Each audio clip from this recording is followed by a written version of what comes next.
ಉತ್ತರ ಕನ್ನಡ ಜಿಲ್ಲೆಯ ಕಾರವಾರ ನಗರದ ಕೋಡಿ ಭಾಗದಲ್ಲಿ ಮದ್ಯಪ್ರಿಯ ದೇವರು ಅಂತಾನೆ ಹೆಸರುವಾಸಿಯಾಗಿರುವ ನಗರದ ಖಾಪ್ರಿ ದೇವರ ವಿಶೇಷ ಜಾತ್ರೆ ನೆರವೇರಿತು.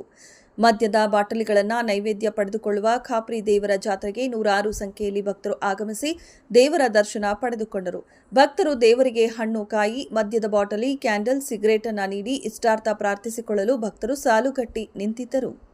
ಎಲೆನ ದೇವರಿಗೆ ಹರಕೆ ಕಟ್ಟಿಕೊಳ್ಳುವುದರಿಂದ ಒಳಿತಾಗತ್ತೆ ಎನ್ನುವುದು ಭಕ್ತರ ನಂಬಿಕೆಯಾಗಿದೆ. ಭಕ್ತರು ಜಾತ್ರೆಯ ಸಮಯದಲ್ಲಿ ಹರಕೆ ತೀರಿಸಲು ಕಾರವಾರ, ಗೋವಾ, ಮಹಾರಾಷ್ಟ್ರದಿಂದಲೂ ಆಗಮಿಸಿದ್ದರು. ಒಳ ಮೀಸಲಾತಿ ಜಾರಿಗಾಗಿ ಕಳೆದ 25 ವರ್ಷ ಹೋರಾಟ ಮಾಡಿದ್ದೇವೆ. ಒಳ ಮೀಸಲಾತಿ ಸ್ವಲ್ಪ ತಡವಾದರೂ ಸರಿ, ಕ್ರಮಬದ್ಧವಾಗಿ ಜಾರಿ ಮಾಡುವುದಾಗಿ ಜಿಲ್ಲಾ ಉಸ್ತುವಾರಿ ಸಚಿವ ಕೆಎಚ್ ಮುನಿಯಪ್ಪ ಹೇಳಿದರು.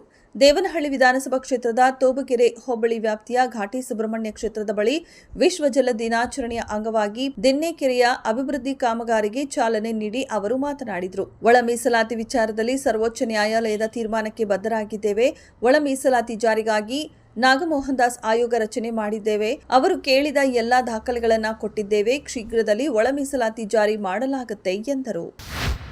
ತಮ್ಮ ರಾಜೀನಾಮೆ ಪತ್ರ ವೈರಲ್ ಆಗುತ್ತಿರುವ ಬೆನ್ನಲ್ಲೇ ಈ ಕುರಿತು ಸ್ಪಷ್ಟನೆ ನೀಡಿರುವ ವಿಧಾನ ಪರಿಷತ್ ಸಭಾಪತಿ ಬಸವರಾಜ ಹೊರಟ್ಟಿ, ರಾಜೀನಾಮೆ ಪತ್ರವನ್ನು ಟೈಪ್ ಮಾಡಿಸಿಟ್ಟಿದ್ದು ನಿಜವಾದರೂ ಅದಕ್ಕೆ ಸಹಿ ಮಾಡಿರಲಿಲ್ಲ ಎಂದು ಸ್ಪಷ್ಟಪಡಿಸಿದ್ದಾರೆ.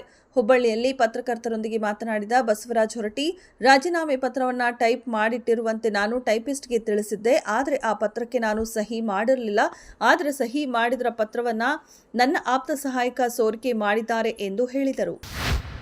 ಬಾಹ್ಯಾಕಾಶದಿಂದ ಭೂಮಿಗೆ ಸುರಕ್ಷಿತವಾಗಿ ಮರಳಿರುವ ಸುನಿತಾ ವಿಲಿಯಮ್ಸ್ ಮತ್ತು ಬುಚ್ ವಿಲ್ಮೋರ್ ಅವರಿಗೆ ಬಾಹ್ಯಾಕಾಶದಲ್ಲಿ ಕಳೆದ ಹೆಚ್ಚುವರಿ ದಿನಗಳ ವೇತನವನ್ನು ನಾಸಾ ಘೋಷಣೆ ಮಾಡಿದೆ.